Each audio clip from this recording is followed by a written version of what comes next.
بلوچستان کی سطح پہ آل پارٹی کانفرنس کے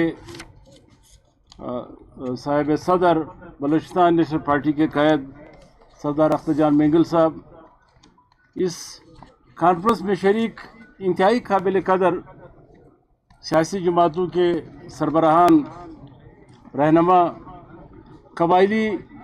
معتبرین، معززین، آج عمرخہ 14 اپریل کی یہ جو کانفرنس آل پارٹی منعقد کی گئی ہے، میں شکریہ ادا کرتا ہوں ان تمام سیاسی جماعتوں کے قائدین کا کہ بلوچستان نیشنل پارٹی کی دعوت پہ وہ یہاں تشریف لائے، اس کانفرنس کو کامیاب بنانے میں اپنا حصہ ڈالا، بلکہ اپنے ایک بہترین خیالات کا اظہار کر کے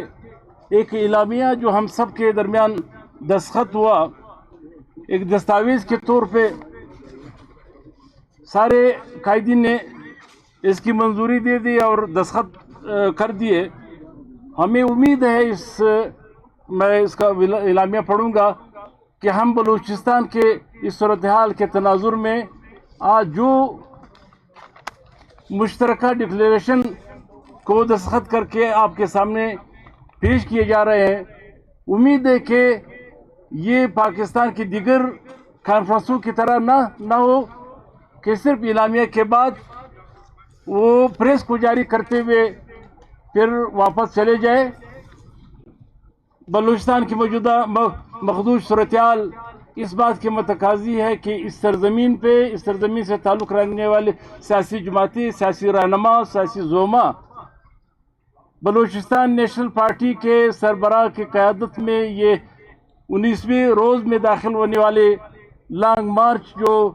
چلتن کے اس دامن میں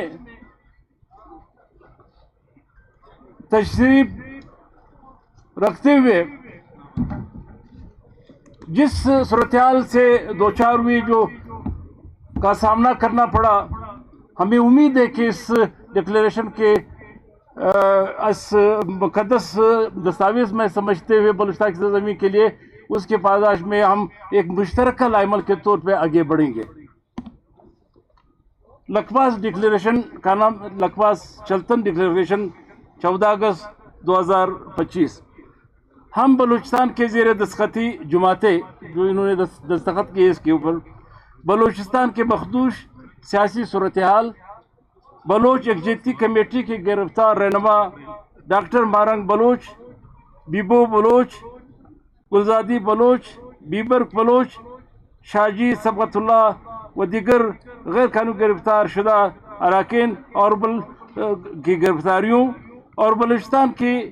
وفاقی آئینی حیثیت کو ایک نو آبادی میں تبدیل کرنے کے عمل کی شدید الفاظ میں مذمت کرتی ہے، اور بلوچستان میں ان تلخیوں کو کم کرنے اور سیاسی ماحول کے قیام کے لیے ان تمام سیاسی اسیروں کے بالفور رہائی کے بغیر ناممکن ہے۔ جب تک ان تمام سیاسی اسیروں کو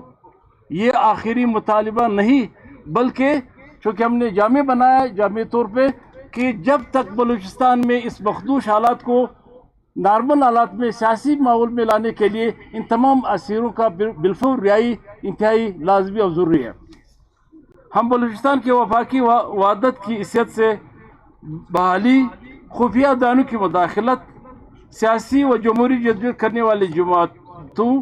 اور بلوچستان نیشنل پارٹی کے پرامن لانگ مارچ کو روکنے، سردار اختر مینگل سمیت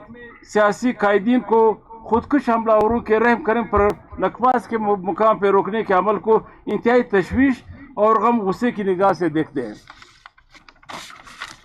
ہم سیاسی و جمہوری جماعتیں بلوچستان کے مسئلے کے حل کے لیے جمہوری، آئینی اور غیر متشددانہ جدوجہد کی نہ صرف حمایت کرتے ہیں بلکہ ریاست اور ریاستی اداروں کی جارحانہ پالیسی کو وفاق کے لیے انتہائی تباہ کن سمجھتے ہیں۔ ہم بلوچستان کے مسئلے کے حل کے لیے منعقدہ عالیہ قومی سلامتی کمیٹی کے اجلاس کے فیصلوں، بالخصوص ہارڈ اسٹیٹ پالیسی کو یعنی طاقت کے استعمال کو ملک میں مزید انتشار اور اضطراب کا باعث سمجھتے ہیں، لہذا ریاست ایسی سختگیر پالیسی سے نہ صرف اجتناب کرے بلکہ آئین پر مکمل عملداری کو یقینی بناتے ہوئے بلوچستان کے مسئلے کو حل کرے۔ یہی اعلامیہ تھا جو تمام سیاسی جماعتوں کے رہنماؤں نے اس پہ دستخط کیے کا قرارداد آ رہا ہے، سردار صاحب قرارداد آ رہے ہیں جی، اور میں وہ 2 قرارداد ہمارے اس سے پہلے مولوی واسع صاحب نے پیش کیے۔ ایک قرارداد کی میں پرزور حمایت کرتا ہوں کہ انہوں نے ساری سیاسی جماعتوں پہ اس پہ پابند کیا، وہ تو ہمارے پارٹی قائد اعلان کریں گے کہ وہ انہوں نے کہا کہ جب تک بلوچستان نیشنل پارٹی بیٹھیں گے ہم ساتھ بیٹھیں گے، اس کا ہم خیر مقدم کرتے ہیں کہ پہلی بھی آ جائے گی، پہلی اور دوسری دونوں کرا دیں گے۔ اس کانفرنس کے